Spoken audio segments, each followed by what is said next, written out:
And Judge, just once again for your reference, my name is Selma Barani, and I will be speaking first for Dougherty Valley on the negation. Yep. Is anyone not ready? Perfect. Dougherty Valley negates the resolution. When the ICC speaks, nobody listens. Dr. Wong, a professor at Florida State University, writes the ICC suffers from enforcement issues since it depends on other countries to arrest and transfer defendants. It lacks resources to force criminals to attend court since it has no police force and no way to mandate countries to listen. The arrest warrant for Sudan's president was ignored by 20 countries, half are in the Roman statute. Over 16 years, less than 10 people have been convicted. This is because even if the US recognizes the ICC, other world powers still won't. Ferragamo in 2024 wrote that the court lacked authority, making it ineffective. The US, China, and India argue it threatens sovereignty. Russia withdrew its signature, and Israel rejects its authority. African nations even accuse the ICC of unfairly targeting them despite calls for accountability. Let's take a look at recent history. Amnesty International writes that Omar al-Bashir, the dictator of Sudan, accused of numerous war crimes, is not supposed to be immune from the ICC. Unfortunately, once again, the court is failing its obligation. By failing to execute the ICC's warrant, we took away a major opportunity from victims to achieve justice. The coalition continues that since the ICC issued Bashir's arrest warrant, he has visited several UN and ICC member states without arrest despite pressure. No further action has been taken. The US would be no different than the others refusing ICC states. In fact, since its inception, the US has opposed the ICC. President Bush withdrew from ratification and passed the Hague Invasion Act, ensuring US immunity even in countries under the ICC. Trump, in his first term, condemned the court in its home, the United Nations, and revoked the access of the head prosecutor. President Biden dismissed recent ICC warrants as outrageous, and just last week, Trump condemned the ICC at the UN, revoked the prosecutor's access, and later sanctioned the court, calling it a kangaroo court. With that, our sole argument is Ukraine. Recent talks to end the conflict between Ukraine and Russia have been facilitated by the US, marking astonishing progress. Groves in 2025 reports that the president's contacts with the Kremlin have intensified, and Moscow is now ready to talk as Zelensky has reciprocated a sit-down for negotiations. The first sign of concrete progress since ever.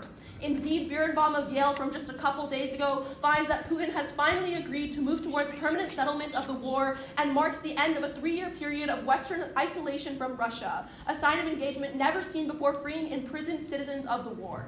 Ukraine has expressed support on the other side, as Al just yesterday wrote that Zelensky agreed to exchanges of territories in support of the breakthrough. He said low chance of survival without US backing in their partnership of supplying all of Kyiv's firepower. However, it's illegal for Russia to cooperate with countries party to the ICC, as HRW 23 writes, Russia's adoption of legislation prohibits cooperation with court in anger over its arrest warrant for Putin. Any ICC country is obligated to arrest him. Thus, Palmer of the International Crisis Group in 2023 warns that the ICC's actions to place accountability upon Putin signals a desire to remove Russia's leadership, placing major strains upon diplomacy. The threat of being prosecuted would impel Putin to fight the war until its end rather than negotiate for peace. Efforts communicate that the US is designed to oust Putin and would signal to the Kremlin that its options are either to win and remain free or lose and face prosecution, making the war's stakes existential. This is historically proven, as Koraskis 23 writes, that the EU has the capacity to provide a peaceful solution for Ukraine. However, under the pressure of the arrest warrant issued by the ICC, Russian political authority would avoid any visit to EU countries or any negotiations. Lastly, Borkshep 25 concludes that it is locked into worse than a stalemate, with both sides starving and exhausted without ground. Russia continues to bleed Ukraine dry in a war of attrition, with over 1 million people dead since the beginning of the conflict. Thus, to prevent peace from a failed institution, Dougherty is proud to negate. Can I call for 2 pieces of evidence? Yeah. Can I first get this evidence on Ukraine that there's a breakthrough in peace talks right now? And can I also get the evidence that it's illegal to, Russian law says it's illegal to cooperate with countries in the ICC? Sure. You guys just want all the evidence? I think Just these Ukraine. 2 are fine. Yeah, just those 2 are fine.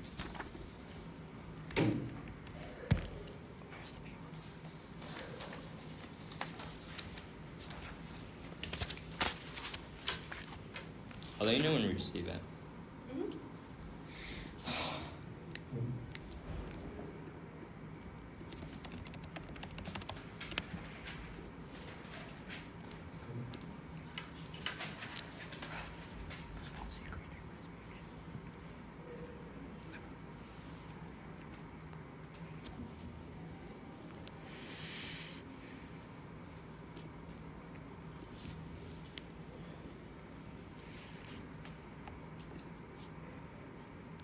Okay. Okay, We just got it. Okay. Judge, really quickly before we begin, if you'd like to maybe take your copies. Okay.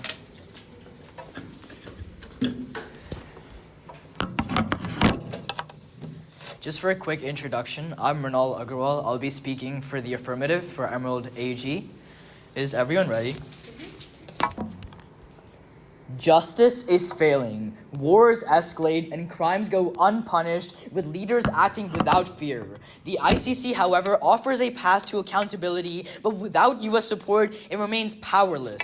It is time for America to lead and accede. The Rome Statute, established in 1998, created the International Criminal Court to prosecute genocides, crimes against humanity, war crimes, and acts of aggression. Acceding would make the U.S. a member like the rest of the world. Global conflict is rising. Post from the risk management this year finds that conflict increased 65% in the last 3 years. Luckily, the ICC has the potential to stop conflict. A professor, writes in a holistic analysis that the ICC influences leaders by exposing abuse. In Colombia, it prosecuted paramilitaries. In Guinea, it investigated massacres. And in Kenya, the threat of prosecution scared elites from violence. We must not let history repeat itself. The coalition explained that the last century killed 200 million from oppression.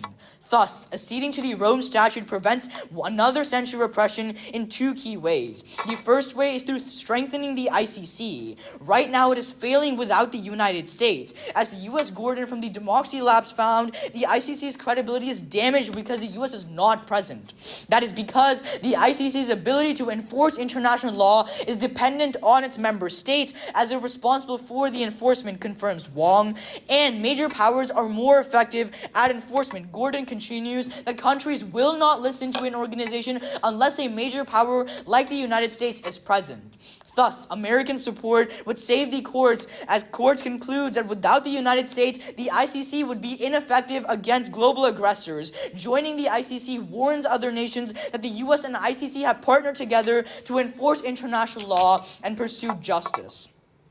Furthermore, other countries will also join the ICC after the U.S. McKenny, in a research paper, found that other countries would follow the U.S. and join the ICC because they do not want to get on the wrong side of a major power, and they increase the funding for the ICC. Bram finds that states are assigned a proportion of the budget based on their economies, and the largest funders are large economies by law. A powerful ICC is crucial to saving lives. Joe, in the only holistic analysis of every investigation, finds that each investigation reduces deaths 43%.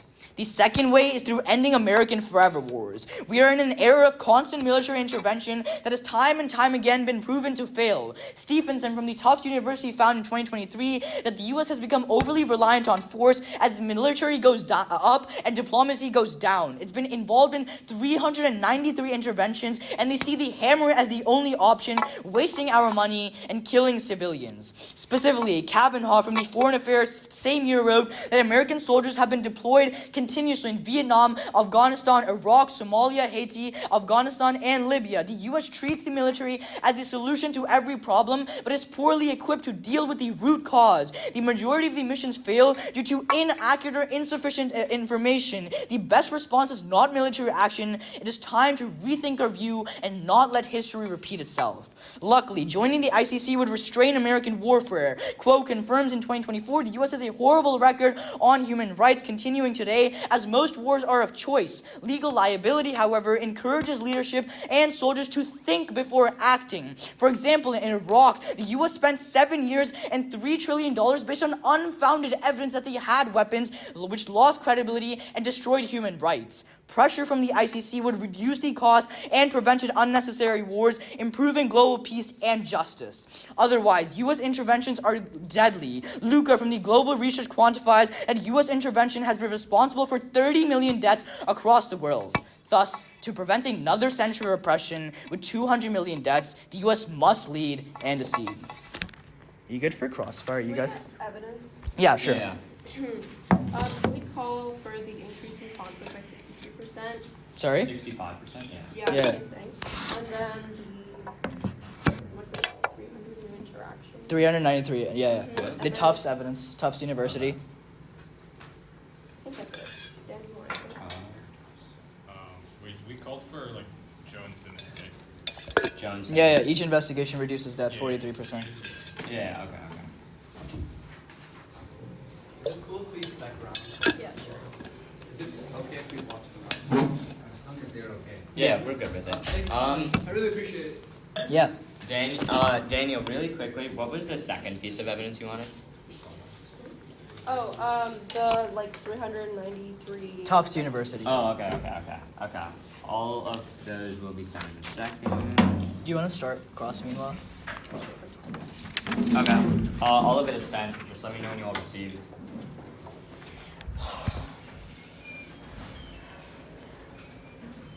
Let me know when you get it.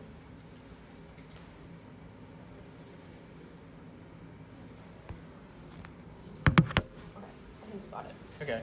Since you spoke first, you can take the first question. Great. Let's talk about the U.S. Yeah. Has the U.S. committed war crimes in the past? Yes, that's why we're here to stop them from doing that and putting Okay. a restraint on them. Can I get a follow-up? You can have one Is after the I take. US Wait, you going can. to- Sorry, I'm just. Yeah, sure. Usually we ask a question. Yeah, and you a can follow-up, take so I'm one. just gonna take a You follow-up. can take one. So, is the U.S. going to fund the ICC if it joins it? Yes. Okay, so why would the U.S. fund an international organization that is going to prosecute itself? Yeah, there's two problems with the statement you just made, right? The reason the US will fund the ICC is because, one, it's by law. And look, they're not prosecuting the US, but rather creating this fear of prosecution, which means that they take away that incentive, right? Hold on. Wait, really How do quick. you If I treat a didn't fear interrupt of- you, it'd Yeah, be yeah, really that's nice if fine. you Go didn't ahead. either, right? So when the US joins the ICC, interventions go down, right? Because when you're in a criminal court, right, it looks really bad to the rest of the world if you're still committing war crimes. And our argument is not just on war crimes, but that the US military sees force as the only option and not diplomacy. Great. But So we can how circle is back there- to this later. Yeah, I'll wait, take wait, a question. Hold on. You just spoke for a minute. So how exactly do you create a fear of prosecution if you don't threaten a prosecution in the first No, place? you do threaten a prosecution, but we're saying Right, so why would the U.S. fund an organization that's going to threaten prosecution, create problems for the U.S., and actually end up having to prosecute? Because what's the point of an empty threat? In order for the threat to be valid and in order to actually stop the Wait, abuses... really quickly. I'm just going to finish responding because I didn't interrupt you, right? So in order for the U.S. to actually stop committing these crimes that you're saying are happening, then the threat would actually have to go through and the U.S. would have to see a consequence of their own actions. But if you're saying that the U.S. has to fund the court, why would they fund it if they know they're going to face a consequence by these prosecutions you're talking about? The It's just debate, a really really contradictory quickly. argument. We assume that when the U.S. joins the International Criminal Court, they're going to follow the laws of the International Criminal Court. Otherwise, there would be no point of having this debate, right? By laws of the ICC, they have to fund it based on the proportionality of their economy, right? Okay. We put a restraint on them. They give them the funding. There's no contradiction. So why I'll take haven't I'll take a Venezuela question. and Brazil- We've spent 2 minutes on Sure, this. go ahead. Let's talk about this argument on Ukraine. Why would Putin suddenly stop this war, which he has been staked his legitimacy on for the last 3 years while facing political obstacles? Because he said he would. Can I take a question? Wait, he So said let's this go 4 back. times I before, just but have he's a never really quick stopped question, it. Then you can take another one. Wait, I promise it's we super quick. we Do you spent think 2 minutes on I know, your it's just question. like literally a yes or no question. Do you think actions are more believable than words? Yes. Okay, great. You can take the next question. Yeah, let's talk about Ukraine again, right? Mm-hmm. Putin has said he'll stop the war 4 previous times. Why is now different? Because both Putin and Zelensky want to end the war. At the point where the U.S. has sanctioned the ICC, and that is an action, why would I that's not my believe question. that? I know, I'm asking one because it's like back and forth. So at the point where the U.S. has sanctioned the ICC, why would we believe these words that they have to do it if they so far have not? And not only that, they have proven that they don't have any respect for the court. It's like following a legally binding Right, constitution, but you which can per say their you're going to follow a constitution, or you can just show that you're not. I did and that's not where it interrupt you a happens. single time. It'd be really nice if you let me finish, right? By law, we have to follow the regulations, otherwise there's no point. We'll take some running prep. I got evidence from today that says Putin, literally hours ago. That says Putin's escalating right now. So there's like Putin's word says this. So actually there's 2 errors. The first one is it's going to be the scope because if we solve Ukraine, we solve every other conflict in the world. Second, the tantrum is going to be good. His rebuttal is going to be good. And then go this idea.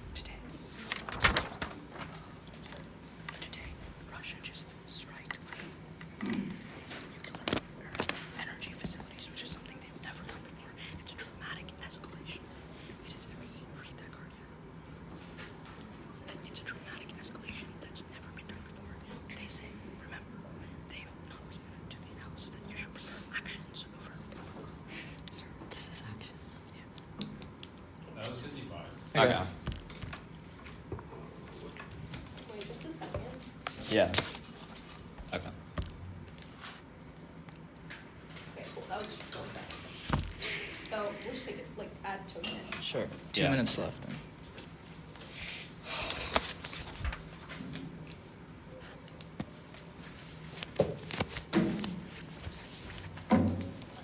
So, for reference, I'm Daniel. I'm the second speaker for Dougherty and the NEG. Is everyone ready? I'm good. Great. 125 countries and $187 million of budget. That is the legacy of the ICC. And yet in the past decade, it has only served 2 single conditions. Funding more money at a failed institution cannot fix structural issues that the ICC faces. Specifically, the Quell evidence from this year thus indicates that right now, the ICC has not a single person in the docket. There is no one to trial, and it is a failed institution. That's why Burundi and the Philippines both left the ICC after investigations from them, and there is nothing the ICC could do to solve. Our argument is simple. The ICC has failed, and the only thing when you do is when you affirm is that you hurt the peace talks between Ukraine and Russia. Right now, the first time in 3 years, we have ended Western isolation, and both Putin and Zelensky have come to the table. But Russia last year signed into law that it is illegal to interact with any ICC body, which is why none of the past talks have worked. When you affirm the U.S. was facilitating these talks breaks down, and it will only escalate a conflict that has driven over 1 million dead and will continue to worsen the international community. Let's start by dealing with their overview, where they tell you that the ICC is going to solve all these different conflicts. But remember, structural issues that the U.S. joining will not be solved. Specifically, the ICC has no enforcement mechanism, which is why Burundi and the Philippines left, and there's no police force to enforce it. Remember that in Sudan, President Omar Bashir, the dictator of Sudan convicted for war crimes, traveled to over 20 different countries. Half of them were part of the ICC, and not a single one of them turned them in. In Libya, the Libyan warlord went to Italy, who was part of the ICC, and when Italy arrested him, they decided not to send him to the ICC. They escorted him back to Libya on a private plane because they decided that the ICC was illegitimate and didn't have any authority. That's because, if anything, it only worsens the conflicts. That's for 2 key reasons. What the Sheffer evidence finds is that A, when the ICC intervenes, it only causes leaders to act more dictatorially. That's why in Sudan, Bashir expelled multiple NGOs and attacked the AU, or worsening the conflict. And then the second is that it creates the incentive for these leaders to prolong the conflict. Remember, back in Sudan, after the Bashir indictments, we saw conflict in the area go by, that's increased by 4 times. They're going to come up here and give you the Simmons evidence from 2016 that tells you that there's going to be a 43% decrease in conflict. But this is actually false. With the Ferrar evidence, which is an analysis from Stanford University 2 years after their study, finds is that there was multiple years of selection bias. They didn't have any controlled factors, and yet it is a flawed study that only took place for 2 years. In fact, with the Prague evidence from 2017, and post-states their evidence by 3 years finds, is that after analyzing over 150 countries and 52 years of 52 different analyses year by year, we saw conflict increase by 47% and when the ICC intervenes. They try to paint the picture that the U.S. is going to solve all of this. But remember, the U.S. is no different. Ever since the inception of the ICC, the U.S. has made its literal mission to make sure it's run to the ground. Bush passed the Hague Invasion Act, condemning the ICC. Biden said it was involatile. And Trump last week imposed sanctions determined to drive the ICC into the ground and called it a kangaroo court. Ask yourself, in what world would the U.S., who hates the ICC after acceding, follow any of the compliance measures the same way the Philippines, Gambia, and all these other countries, Sudan and Libya, when none of them have complied with the ICC, the U.S., who hates it the most, will be no difference. Specifically, the Bulin evidence finds is that the funding that they talk about is not failing because there's no the U.S., it's their structural issues. The top 10 debtors in the ICC owe over $80 million, and that's because there is no enforcement mechanism for them to pay. The U.S. would be no different. It hates the ICC. The only thing it does is cause conflict where it intervenes, and it stops the war and increases conflict in Ukraine.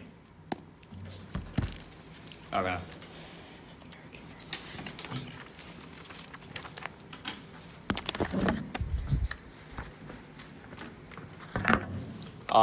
For a quick introduction, my name is Atharv Kabata. I'm speaking for Emerald.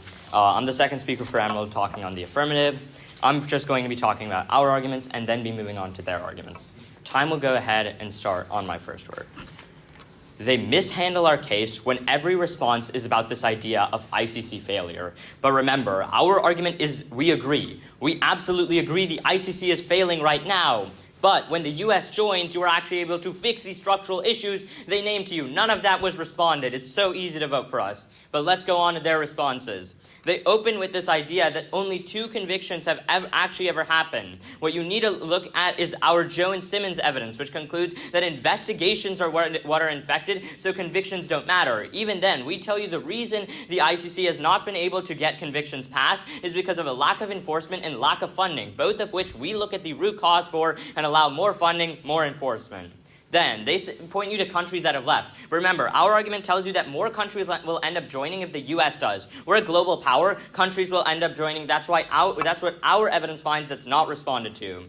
Then, they say there's no enforcement. Remember, our argument is the member states are the ones responsible for enforcing. When you do the AF, that means the United States becomes an enforcement mechanism, and they are the ones enforcing the policies, meaning the ICC is more effective because countries are more likely to cooperate when global powers are involved. That's what our holistic, unconceded Gordon analysis goes on to say. Then, their own evidence goes on to say the problem is illegitimacy. The reason the ICC is illegitimate is because it does not have a single great power. Then, let's go on to this funding argument. They say there's no enforcement for funding. Remember, our evidence concludes, historically, if you look at rich countries like Japan and European economies, they end up meaning it, otherwise the ICC would kick them out. Then, they say this Jones-Simmons evidence is bad. No, it's a model that controls for all variables. That's how models work. Even then, it's from the director of Harvard International Relations, meaning you're probably preferring it here.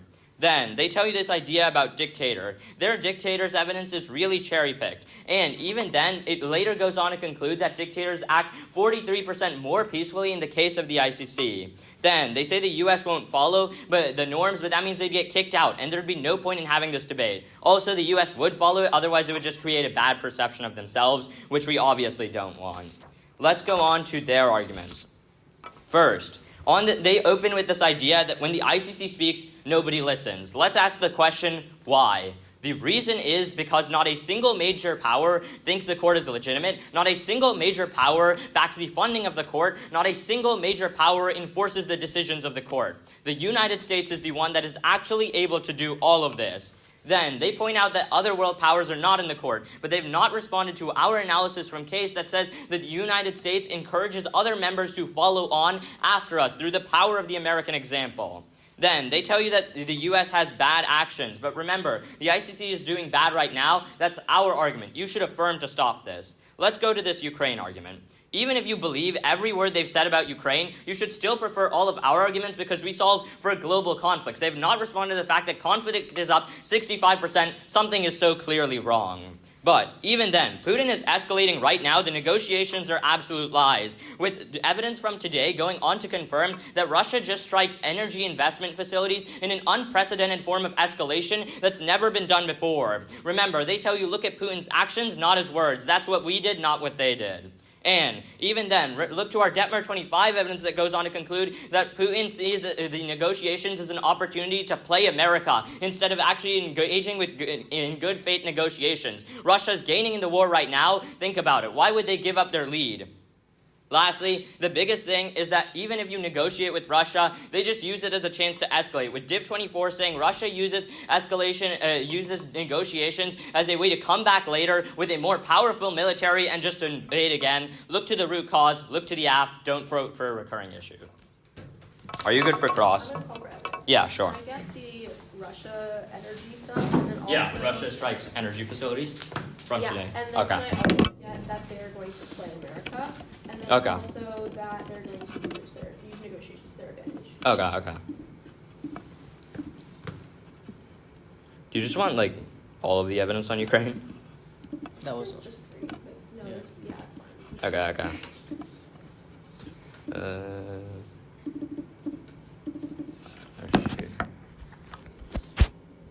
Okay. Just give me a sec.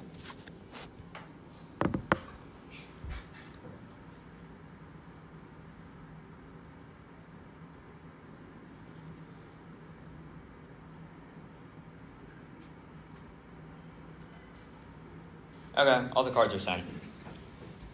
Okay, give me a second to reload. Yeah.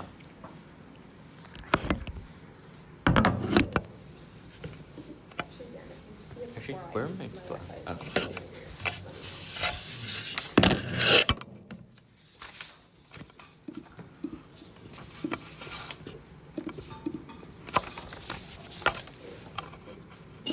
Yeah, hold on. Yeah, I got it. Cool. Okay. You guys can go ahead and have first question since you spoke first. Yeah. All right. So, what has happened when countries don't listen to the ICC and they don't fund them? What is the consequence for them? Absolutely nothing right now, which is Right. because the ICC doesn't enforce any of its policies, which is exactly why you need the United States to come in, because then they would be responsible for being the ones Right. So you would enforce the agree ICC. that the ICC has no way to force countries to do anything that it wants? So our argument is that the United States is able to fix the court because it is mandated to enforce the decisions of the Hold on, court. you just told me Right. that there's no reason they have to mandate the court at Wait, all. but hold that's what on, you really just said. quickly. Let's talk about. So this argument you're making is that the United States won't follow the court after joining it. There's two Right. major problems with this, right? Right. The first is that we'd simply get kicked out. You the just second, said there's no way to force anything. You're not forcing something, but you'd get kicked out of the court. And if I we're just, think- hold I on, think wait, the fact that really you're quickly, creating- if you you're- can let me finish. If we just get kicked out of the court, there'd be no point in doing this debate. The second reason is that the United States would have an extremely negative perception Sure. if we just joined this Sure. international court that claimed to be good for Sure. human rights, and then we're like, we're not going to Sure. listen to any of its policies whatsoever. Right. Let's be logical Right, here. I think I'll take a question, hold though. on. I think the Okay. fact that you're trying to justify so many reasons when literally every single country that hasn't listened to the ICC has faced zero consequences is a much easier thing to look at. The U.S. will be no different. The U.S. since its inception has hated the ICC. It passed the Hague Invasion Act, and last week, Trump imposed sanctions designed to drill the ICC to the ground. If every single other country who hasn't complied, like Italy with Libya, Sudan, the Philippines, and Burundi, if all these countries haven't complied at all, and the U.S., who hates it the most, there's zero reason why it would comply. So the problem with this, right, is that you just named me 4 countries, okay? Let's look at the holistic analysis. Our Joe and Simmons evidence finds that in 54% of cases that the ICC... Joe and Simmons is an outdated study. It is not an outdated study, right? It's a model that controls for every single variable and actually analyzes multiple... It does not.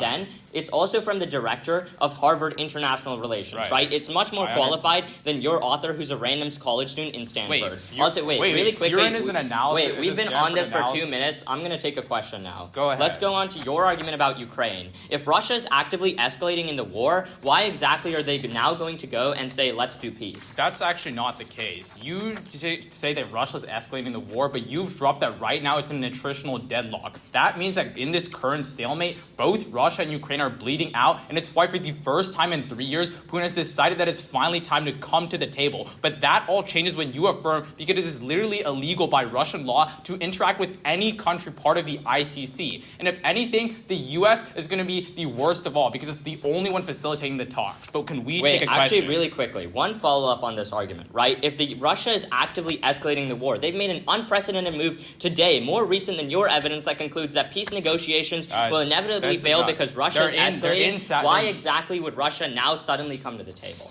Right now, they're going to Saudi Arabia, and the peace Your talks are evidence making is 1 week astonishing ago. progress. It's cross. from yesterday. Okay. Wait, can I call for the evidence from yesterday? Yeah, Dan will send it. I'll wait.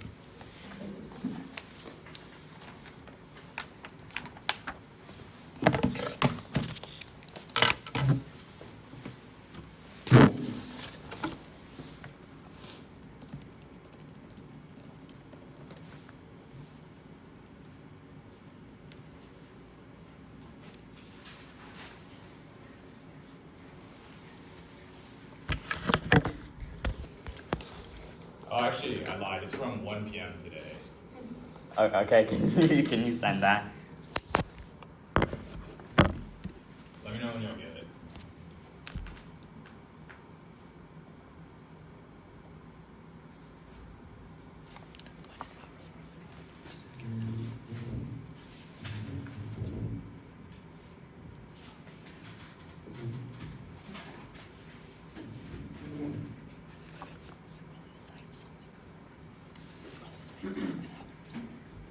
Okay, wait, I just got your evidence. Yeah, Okay, are you guys taking prep? we'll start now. Or no? No, yesterday. Wait, this evidence is yesterday. Can I get the today evidence? I got it. Wait, I have it. 1 second. It says 2:15. Oh, okay, my bad. No, it is. Wait, I can send one. Hold on. It's I got it. 2:16. Yeah, I know. Daniel put Yeah. the wrong one. Right, yeah, Our my bad. bad. 1 second. I know where I put it. Here. Yes, I got you guys. Is this? Right there. Yeah. Okay, yeah, I got you. 1 second.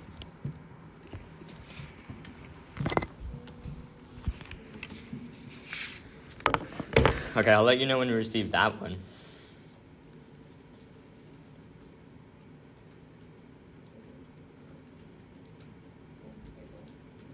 Yeah, we're reading both of them. So that was just additional. Okay. Okay. Anyways, yeah, we'll start prep now. Wait. then. Wait, Okay. let's Ooh. get the card. Oh, you yeah, guys- yeah. Alright, Alright, I mean, yeah. Wait, no. Yeah, you guys Let us can get start. the card. No, let us get the card. Oh, okay, yeah, I'll try it. Oh, wait, okay, I got it. Right, we'll start prep. What the hell? Zelensky not Trump.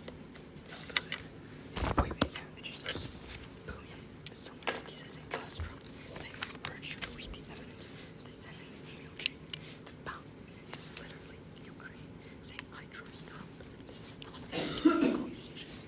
So do action. Wait, car case is pretty clean. Wait, they don't respond for extend for Affirmative. Wait. Like, sort of go for ICC strength on this argument about ICC. Wait. Do it on the overview. Right? Should I start with that? Yeah, it's a start. Yeah, let's start with that.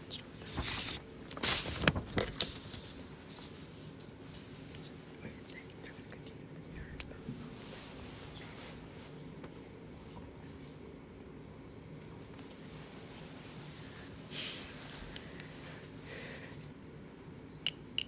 Where's my rebuttal gun? Wait, bro, I'm getting a lot better. This Audi and this.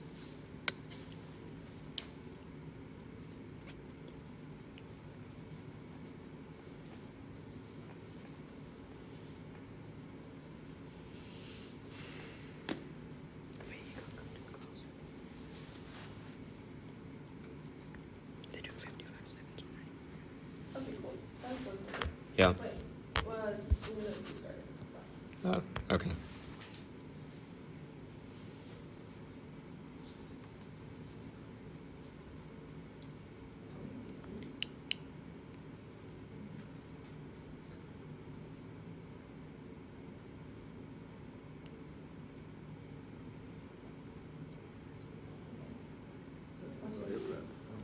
Okay, cool.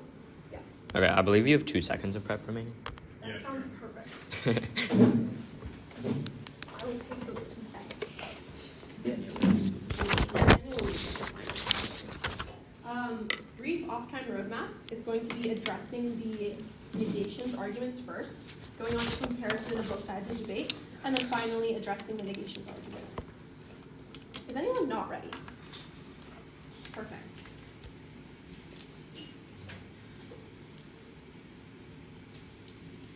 Time and time again, the ICC has tried to prosecute and failed. Look to what we tell you about Bashir. When the president of Sudan committed war crimes, yet traveled to 20 ICC countries, and no one turned him in because there is no way to enforce the ICC's prosecution. At the point where the ICC fails, you know if the US joins it, the US won't listen either. But the place you're signing your ballot today is our argument on Ukraine. We tell you that for the first time in 3 years, both Putin and Zelensky, the presidents of Ukraine and Russia, have finally come to the table because of the US. That is evidence from literally just a day ago.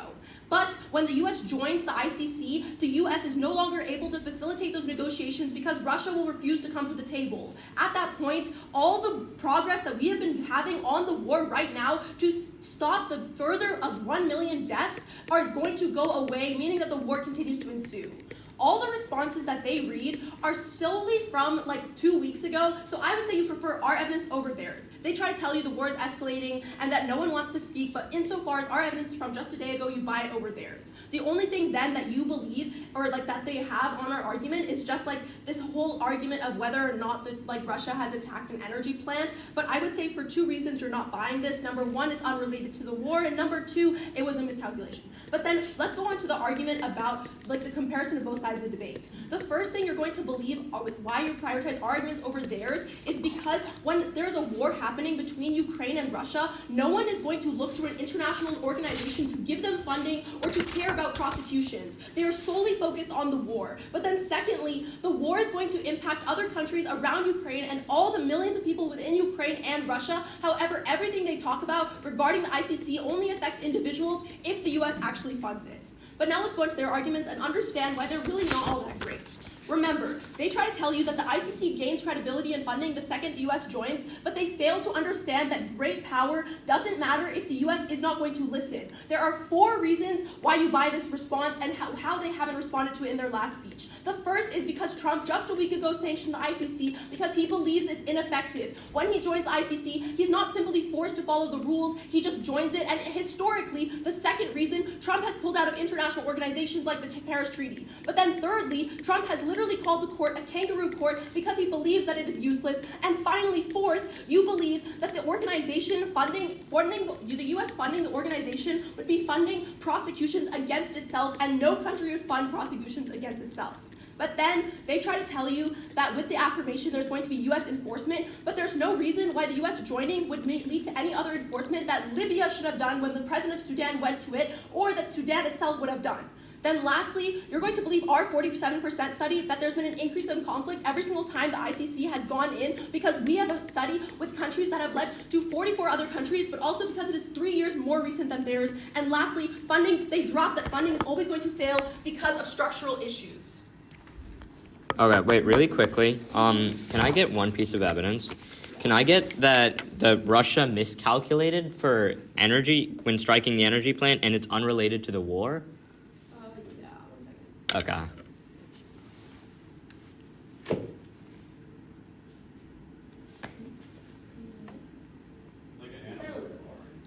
Wait, so there's not evidence behind this? I mean, like, Okay. reason wartime happens. Okay, yeah, okay, that's, okay, we'll take prep.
Okay, that was all of our prep.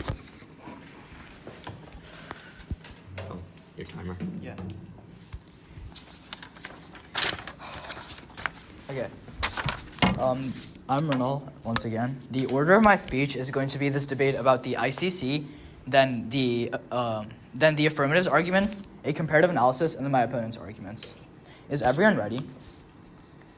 They missed the mark when every single one of their responses is our argument. They base this fact that the ICC will not work just because of Trump. But what you have to remember is that Trump is not an authoritarian. The Senate and Congress control our treaties and decide what we do with them. And what they have missed is the fact that the U.S. will listen to the ICC. Otherwise, they look terrible on the global community, which they do not want to do, and they will get ridiculed. And the third reason is otherwise there would be no point of having this debate if the U.S. did not listen to the laws of the International Criminal Court and the negation would just get the benefit of the doubt. Remember, when the U.S. joins the International Criminal Court, we solve every single one of their issues. They nitpick some arguments about Libya, but think about it logically. Would you be more worried about getting on the bad side of Libya or the United States, which has a strong economy and military? Obviously, it's the United States. That's why once the United States joins, that creates incentive for other countries to listen to the enforcement and see that a major power is being upheld to such a high standard, so should we. And it invites members to fund the institution and actually listen. Remember, they do not want to look bad, and we want to debate this argument. But let's talk about our argument, which has not been responded to this whole speech. Forever Wars is not responding to in any of their speeches. Right now, the United States uses military force as the ultimate option without considering alternatives. This has put us in an era of failed forever wars which work in less than 50% of the time. However, when we join the ICC, American leaders actually think about their actions that are responsible for these endless wars, which means they consider the consequences on the civilian people. Otherwise, American military intervention will continue to kill 30 million people. Not once have they responded to this argument one time. That means in the world of debate, it is simply true. But let's take a look at the comparative analysis as to why we're always winning. Remember, their argument is just on Ukraine, but we solved 393 interventions in over 100 countries. Obviously, you're prioritizing that. And second, it also outweighs on probability the U.S. has historically committed these war crimes. They can't tell you anything about theirs. But go to their arguments where they're definitely losing. The Joe and Simmons evidence is the best. Remember, it is from a Harvard international director who actually does models with variables, whereas theirs is from a Stanford, which is correlational, and from a random student. You're preferring ours because it's a model with variables. But on their arguments, they make a really, really big mistake. On Ukraine, Putin literally strike nuclear facilities, which is based on the war. I urge you to read their evidence. It says that Ukraine trusts Trump. Yes, Ukraine trusts the U.S., but they do not trust Russia. That's why the war is ongoing. Nuclear facilities are going on. But the biggest thing they've missed is that Russia uses these negotiations to come back stronger. That's why they launched a nuclear weapon, a nuclear facility strike today to increase their military and get back in the long term. Look, it's the end of the day. The ICC is failing right now. America solves that, and they've not responded to American forever wars. Ukraine war is bad right now. You're remembering the fact that conflict is up 65%. It's always an affirmative ballot. Are you guys good for grand cross? Yeah, can we take the first question? Yeah, sure. You said Russia's going to launch a nuclear weapon, right? Sorry, I meant launch attacks. We said on nuclear Russia. facilities. Our argument is that Russia strikes nuclear facilities in Ukraine. That is happening right now, which is the evidence from today. Right. You realize that they're in a war right now, right? And so the infrastructure has been... Yeah, but you said there's so peace. our evidence actually does an analysis on how this implicates on the peace talks, right? It finds that because of Russian strikes on the on Ukraine's facilities, it means that Ukraine is losing trust in the peace process, and thus neither side is going to end up coming to Wait, really quickly, let me finish, please. That the other evidence that hasn't been responded to is Div 24, which concludes that Russia weaponizes negotiations on a historical analysis. If you don't believe me, look to history. It's not just me saying it. So, this is all great, but if you look at what's happening today, this is the first time in 3 years that Putin, Zelensky, and the U.S. have all come to the table together. This morning, they agreed that they're going to facilitate talks in Saudi Arabia. And even though you can say that this is all speculative and that Putin is just negotiating, this is not the case if you look at the facts at the ground. We have a better... Wait, really quickly? Daniel just spoke. Sure, I'll take one, take right? a question. You just said it's not Wait, you have a question? No, I'm just saying I'm clarifying we're what Daniel clarifying just the said, argument. right? Yeah, go ahead. Daniel just said that it's not a speculative analysis, right? Russia went to the negotiation table. What did they do the next day? Putin just launched a strike on a nuclear facility, which Ukraine sees as a violation of their peace argument. So just because negotiations are happening doesn't mean the war is at an all-out standstill. There can still be attacks, there can still be deaths, and there can still be drone strikes. We are simply saying that the negotiations are the first sign of an actual agreement that could happen for the first time in 3 years. That is I would have more belief in something that has happened first, that has never happened before, than like some hypothetical solution that you guys have in your arguments. Because we have this question of unanswered of like, why would the U.S. prosecute itself, like fund the Wait, really quickly. Itself. Let's talk about this argument about this nuclear facilities, right? I just asked the question. Because, like, we've been going back and forth This on is actually your question. You had the first question. We're still for 2 addressing minutes, so I'm just trying to talk So about really your quickly, arguments. Go remember, ahead. we're telling you this is an unprecedented escalation. That's what our evidence finds. Even if you don't believe me, let's look to history. Dibs 24 says, in fact, empirically, Russia comes back stronger, invades again. We'll take a question though, since we've been on this for like 2:30. So can we talk about your arguments? So let's go back to your arguments. Why does the U.S. fund the ICC?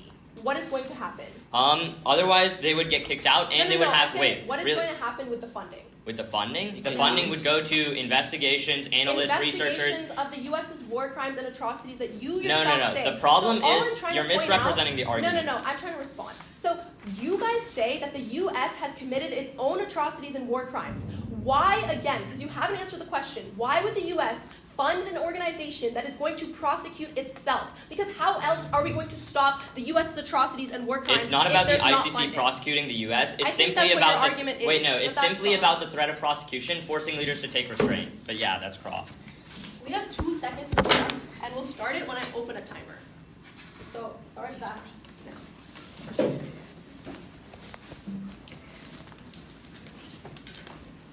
Okay, cool. Okay.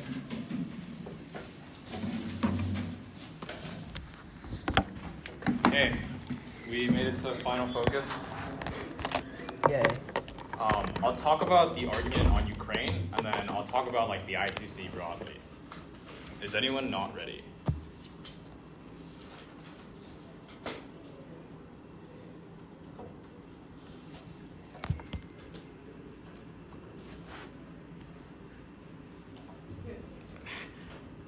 This debate is not just about the ICC. The argument on Ukraine and the peace talks is the most clear place that you can vote. Right now, Putin, Zelensky, and Trump have negotiated a deal, and they're meeting in Saudi Arabia as of this morning in the most unprecedented peace talks that have ever happened in the history of the war. But by Russian law, it is illegal to interact with any member of the ICC, which is why all of the past negotiations have failed. But if the U.S. signs the ICC, these talks will be decked, leading to a war that has killed over 1 million and prolonging a very conflict that the ICC themselves are trying to solve. They only have one response here, and they said that an nuclear facility was stricken. That's fine. This is a active war zone, and it doesn't preclude the fact that conflicts happen every day. Just because peace talks are happening doesn't mean that the war is ending. And ask yourself, infrastructure is destroyed every single day, but what's more important is how this conflict is going to end. If you look at the actual leaders of the conflict, Putin has said that he's coming to the table, and this is the first time in 3 years after Western isolation. Zelensky has said that he has faith in the U.S. and puts it on board, and Trump, as the first time, has facilitated these peace talks, which is why they're meeting in Saudi Arabia. If you believe at the end of the day that these leaders have some chance of resolving the conflict, putting the affirmative throws this out the window, and this should be the first thing on your ballot. With that said, let's talk about the ICC. A lot of their arguments center around in a perfect world where the ICC always does the right thing. But this isn't always the case. There is no way for enforcement mechanisms, which is why the product evidence, which has been dropped in every single speech, indicates that a 47% increase in the likelihood of conflict has happened because of the ICC. And because there are structural issues in the ICC that just because the U.S. joining will not solve. They have not been able to answer the question why the U.S. would fund and help an organization that literally is going to hold them accountable for their own war crimes, which is why Trump put sanctions on them, and he has said that he's not going to call it a kangaroo court, and there is no penalty for this, which is why Burundi, the Philippines, Libya, Sudan have all ignored the ICC without intervention. The U.S., who hates it the most, will do the exact same. This is why the only place you can solve is through Ukraine. Yeah, bro. I'm first going to be talking about the debate on whether the ICC is good or bad, and then I'll move on to our arguments, and then move on to their arguments. Okay. Time will go ahead and start on my first word. In the past century, 200 million people died from oppression. Yet, we are continuing the pattern today. Conflict is up 65%. Something needs to change. But let's talk about their responses here. The biggest problem is that they say the ICC fails. The problem here is they cite these structural issues. The structural issue they cite is enforcement, which is our argument. Member states are the ones responsible for enforcing it. You'd rather not get on the bad side of the United States with its economic and military powers. That means we are actually able to make the ICC effective. That's why you can look to the Gordon analysis, which concludes, historically, whenever a major power joins an organization, countries are more likely to cooperate and listen. It's a historical analysis that's never been responded to. They also didn't respond to Joe and Simmons in their last speech from the director of Harvard International Relations, who went on to conclude that every time the ICC intervened, debts went down 47%. Look to the historical analysis. But let's go to the most important argument in the round. It's our argument about forever wars. Right now, the U.S. uses military force as the ultimate option, not considering alternatives. This has put us in an era of failed forever wars, which work in less than 50% of the times. However, when we join the ICC, leaders will be prosecuted if they are responsible for the endless wars, meaning American leaders before they immediately go to war, they consider the consequences on the civilian population. Otherwise, it'll continue to kill 30 million people. The only response they make here is that the U.S. won't follow the ICC, but they haven't responded to the analysis that the Senate is also in charge here, and they do not want the United States to look bad on the international realm and to be like, oh, our adversaries are going to be like, oh, the United States isn't even following what they joined. They're obviously not going to want to do this, and there's no point of having this debate if the United States just immediately gets kicked out afterwards. But let's talk about their sole argument on Ukraine. They make a big deal about this evidence from 3 hours ago that says peace talks are advancing. But Judge, I urge you to read the evidence. It says Ukraine trusts America. It's not about peace talks. It's really easy here. Even then, our argument is more important. It affects more countries, and our evidence concludes in an unprecedented escalation. For the first time, peace talks are collapsing because Putin is striking nuclear facilities. They haven't responded to the historical analysis that Russia just goes further at the end of the day whenever you negotiate with them.